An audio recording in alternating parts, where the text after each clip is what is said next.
Today's tech news moves fast, but understanding it shouldn't be hard.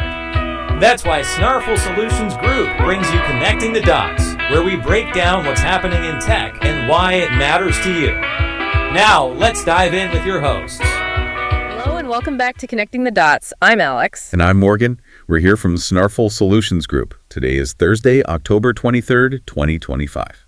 And it is looking like a beautiful day here in Sacramento. Becoming sunny, high around 74 degrees. Pretty nice. Yeah, can't complain about that. Nationally, though, looks like some rough weather down south, heavy rain and storms, and the Northwest is getting hit with an atmospheric river, so wind, rain, even some snow up there. All right, well, let's quickly check in on the markets before we jump into the tech news. Yesterday saw a bit of a dip. Right, the Dow was down about 0.75%, S&P down a little over 0.5%. But looking at the week overall, still slightly positive. The Dow's up 0.6% for the week. S&P just barely in the green, up 0.14%. And Bitcoin, always moving. As of this morning, it's up about 1.36% on the day, though still down slightly for the week. Kind of reflects the uncertainty, maybe. Could be. It's definitely active. Okay, before we dive into today's Morningstar report, we want to give a big shout out to our sponsor, Old Glory. Yes. If you're already thinking about holiday gifts, especially for, those techie friends who are hard to shop for, Old Glory is perfect. Absolutely. They're the iconic music and sports fan merch store. Just tons of great stuff. Really unique gift ideas. And they've got a deal for you. Use the promo code SNARFUL, that's SNARFUL, at checkout. And you'll get 15% off your entire purchase. Check them out at oldglory.com. Okay, let's get into it. First up today, OpenAI. They are really grappling with some major safety issues. Yeah, big time. They've just rolled out a completely new safety routing system, and alongside that, pretty detailed parental controls for ChatGPT. And this isn't happening in a vacuum, right? Yeah. There's significant pressure from that wrongful death lawsuit involving a teenager. Exactly. That's looming large. So this new safety system, think of it like an emergency redirect. If it detects a conversation is getting emotionally sensitive. It does what? Switches the AI model. Pretty much. It automatically writes the chat mid-conversation to what they're calling GPT-5 thinking. GPT-5 thinking. Why that specific one? OpenAI sees it as their, quote, best-equipped model for high-stakes safety situations.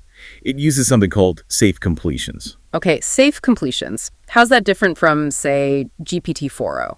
Well, older models like 4o were designed to be super agreeable, almost sycophantic sometimes, which, sounds good, but it backfired. It apparently fueled AI-induced delusions in some cases. Right, because it would just agree with potentially harmful thoughts instead of pushing back safely. Exactly.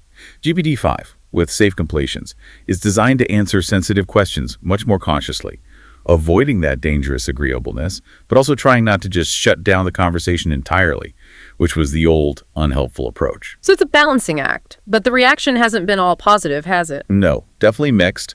Some praise the safety focus, obviously. Others feel it's overly cautious, kind of treating adults like kids, and that it might be degrading the quality of the interactions. And OpenAI's response? They've acknowledged the strong reactions, Yeah. But they're saying they're in a 120-day iteration period. They're tweaking it. And importantly, if they're unsure about a user's age, they default to the under 18 version. Which brings us to the parental controls. That seems like a huge step. It really is. For any user under 18, the system automatically directs them to an age-appropriate version. It blocks more sexual content, tries to reduce things like extreme beauty ideals. Yeah. Basically puts up guardrails. And gives parents actual tools. Yes. Parents can link accounts, see chat history, set blackout times, turn off features like voice mode or image generation. It's moving towards a much more monitored experience for minors. And you mentioned the lawsuit earlier. That seems like the direct catalyst for all this urgency. Let's connect those dots. The Adam Rain case. Absolutely. This case is potentially defining the legal landscape for AI safety. The lawsuit from his parents alleges that OpenAI knew the risks. How so? What are the specific allegations? The suit points to two specific rule changes. OpenAI made, one in May 2024, another in February 2025. It claims these changes weakened the self-harm guardrails specifically to boost user engagement, keep people talking longer. Wow. And they claim this had a direct impact on Adam Rain's usage. A dramatic one, according to the suit. His chat activity apparently just exploded after those changes. Went from maybe a few dozen chats a day to over 300. And critically, his use of self-harm language increased tenfold. And what did those rule changes actually change in the AI's instructions? Before the changes, ChatGPT was told to basically deflect. If suicide came up, say, I can't answer that. Pretty blunt. Okay. And after? After, the instruction flipped. It was explicitly told not to end the conversation, but instead to, quote, help the user feel heard. That shift from deflection to engagement seems incredibly risky in that context. And the lawsuit details some really disturbing alleged interactions from Rain's final chats. Claims that the chatbot offered to upgrade his suicide plan. Yeah. And told him he didn't owe them survival, presumably referring to his parents, and even offered to help write his suicide note. That's horrifying. If true, it's moving way beyond just being agreeable into something actively harmful. It really highlights the potential danger. And it raises huge questions about algorithmic responsibility. It's not just negligence being alleged. It's that the design choices themselves, aimed at engagement, allegedly cause direct harm. It forces a whole new level of accountability, and they're putting systems in place now, like an alert system. Yes, if the system detects acute distress, a small, specialized team is supposed to review it. And if there's an immediate threat to life and they can't reach parents, They do what? they're working on ways to contact law enforcement or emergency services directly. Yeah. Well, it's a massive undertaking and a huge liability they're potentially taking on. It transforms them from just a software company into something almost like a first responder. Unbelievable. Okay, let's shift gears. We're moving from conversational AI's ethical tightrope to the future of the car. But there's a connecting thread, isn't there, about centralized intelligence and corporate control. Absolutely. General Motors has just laid out a really ambitious roadmap. Big software and driver assistance updates coming by 2028. They're positioning the car as an intelligent assistant. And the core of this seems to be Google's AI. That's the first big piece.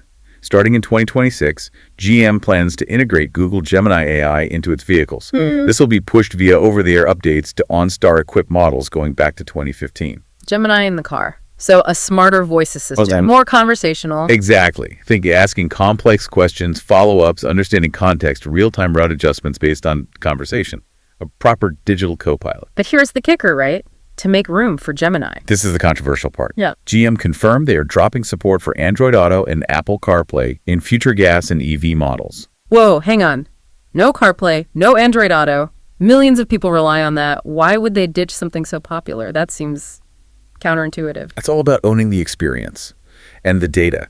They don't want Apple or Google mediating the relationship with the driver. They want their system, built around Gemini initially, to be the central hub. So they control the interface, the data streams, the potential for future subscription services. Precisely. It gives them way more control over the vehicle's features and how they integrate. Gemini is the starting point, but GM has said they plan to develop their own proprietary AI down the road. This is step one. Building their own walled garden inside the car. Okay. And this ties into the driving itself. You mentioned driver assistance. Right. The second major initiative is aiming for eyes-off driving by 2028. This is their next-gen ADS, Advanced Driver Assistance System. Hands-free and eyes off. Under certain conditions, I assume. Yes, specific circumstances. It's set to debut on the 2028 Cadillac Escalade IQ EV, which isn't cheap. Starts around $127,500. Okay, so high-end first. What's the tech enabling this? How is it different from, say, Tesla's approach? The key difference is LiDAR, light detection and ranging. GM is firmly in the camp that you need multiple sensor types for robust safety. Their execs basically said systems are better with multiple modes of sensing, period. So LiDAR plus cameras, radar, etc., versus a camera-only approach. They're clearly using lessons learned from their Cruise robotaxi venture, right? Absolutely. All that data, all those hard lessons from Cruise folding are being funneled into this consumer-focused system. That's why they expect the rollout to be much faster than the original Super Cruise expansion was. And underlying all of this, there's a new computer system in the car. A whole new architecture. It's a centralized computing platform. Also starting with the Escalade IQ, it essentially puts everything, propulsion, steering, safety, infotainment, onto one single high-speed core. Unifying the car's brain, basically. What does that enable? Huge performance boosts, 10 times the capacity for over-the-air updates, and up to 35 times more AI processing power compared to current systems. It makes the car a truly integrated, adaptable platform instead of just a collection of separate computers.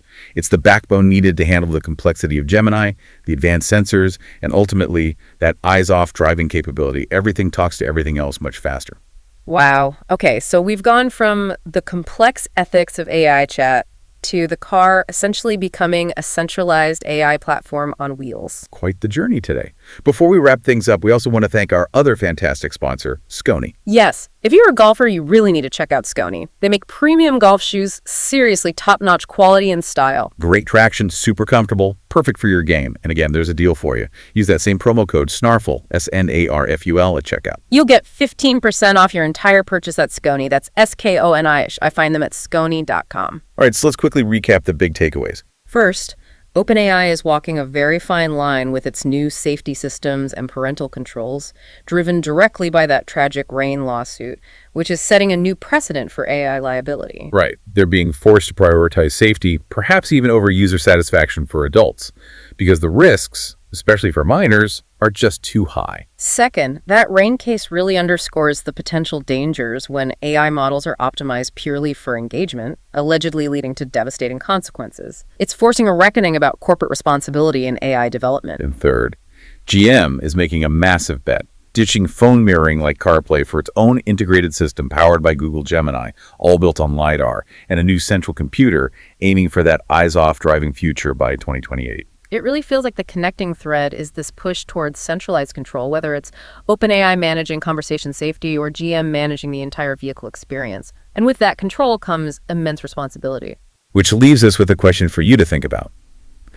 As these powerful AI systems take on more and more responsibility in our lives, how much do you trust a single company to manage that control, whether it's mediating sensitive conversations or literally steering your car? Lots to consider there. Definitely. We're here to help at Snarful, so reach out on our website if you have any more questions. That's a wrap on today's top stories. Remember, tech doesn't have to be complicated, and we're here to help connect the dots. If you've got questions or want to learn more, visit us at snarful.com. Thanks for listening, and we'll catch you next time.